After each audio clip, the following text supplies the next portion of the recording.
আসসালামু আলাইকুম রহমতুল্লাহি ওয়া বারাকাতুহু। যে যেখান থেকে দেখছেন আপনাদের সকলকে জানাই আন্তরিক প্রীতি, শুভেচ্ছা এবং অভিনন্দন। চলো কাবার পথে সালমান হজ গ্রুপের সাথে আজকে সালমান হজ গ্রুপের সম্মানিত যাত্রীদেরকে নিয়ে আমরা আসছি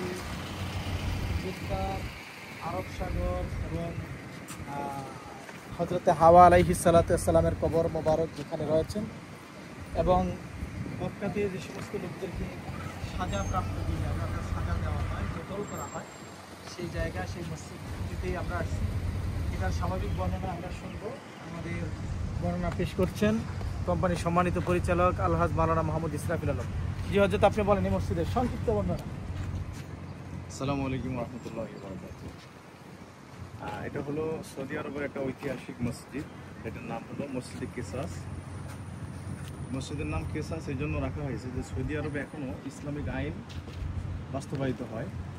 কেউ যদি কাউকে হত্যা করে তাহলে তার শাস্তি হত্যা করা, এটা একমাত্র সৌদিতেই এই আইন আছে। এই মসজিদের এখানে একটা জায়গা আছে, এই জায়গা এখানে এনে তাকে